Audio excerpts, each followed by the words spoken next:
legend status, ask about the name. I've been putting in work, collecting the fame. Up in the stat while they... So as you saw on the thumbnail, this is day number 8 of this boxing series, and today we are going to take an ice bath right after we shot this video. In this series we are just documenting our life's journey. Currently we are in the amateur boxing chapter. We have 7 fights, 6 wins, 1 draw and 0 losses. And before we go outside and take our ice bath, I want to tell you a little story about finding the right sparring partner when you start out with boxing. So you're doing your first time of sparring and there's this tall guy named Daniel with long hands and he's just beating you up over and over again. And in the sparring you try to dodge the punches and your coach is there and he's trying to tell you what to do, that when he's coming in you just have to go to the side and then counter, but you know what he is saying, but you don't know how to actually put that from theory into practice. And so everything just leads to you getting overwhelmed in sparring, you getting beaten up in sparring, you getting home with a black eye again, and your mother is angry at you again.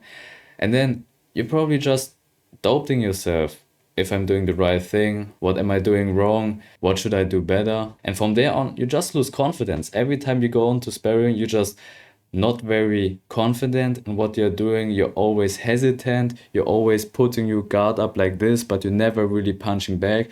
So it is really just a heavy back drill for your sparring partner. He's just beating you up over and over again. He's maybe only getting 2 or 3 punches back in 3 rounds of sparring. And this really sucks because it really puts away your growth. You're not learning anymore. You're just getting beaten up. And the other person, he is just growing with every single sparring. He's actually going to have some fights and you're still at level 1. You just can't keep up with him. And the gap between your sparring partner and you, it actually grows and grows and grows with each single sparring session until your coach finally decides to do this one thing. But before we go into that, how about just going outside, taking our cold ice bath, and then we will come right back to it.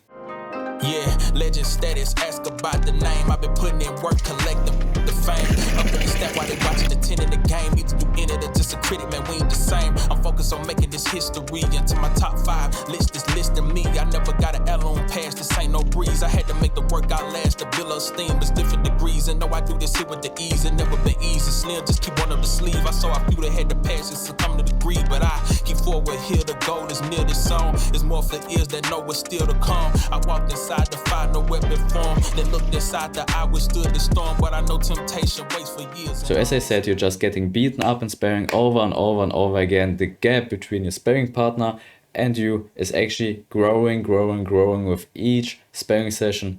He's way much advanced than you.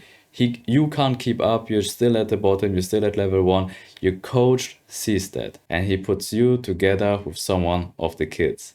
And this really hurts your ego because, bro, it is a kid.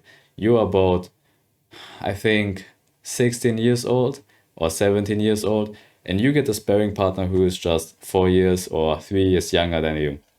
He's about 13, 14, you are 17, you have to do sparring with him. And of course, he's being there since, I don't know, he was probably 8, so he's already way more experienced than you, but he is still a kid.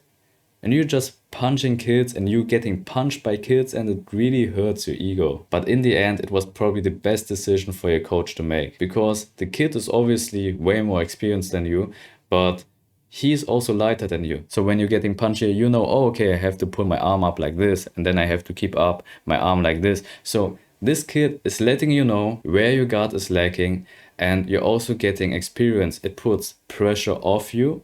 He's still technical better than you, but his punches, they don't hurt so much. So only because of that your coach removed this sparring partner from here, put them away, and introduce you to a new sparring partner who is technical above you, but when it comes to weight class, a little bit below you. So it actually is like even.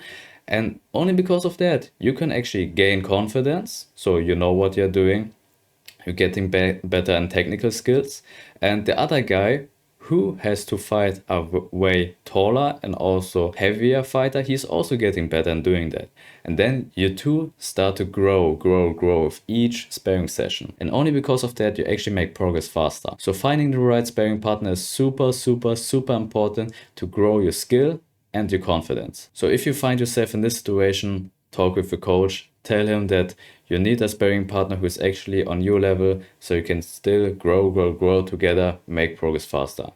And with that being said, keep being awesome, and I will see you in the next video.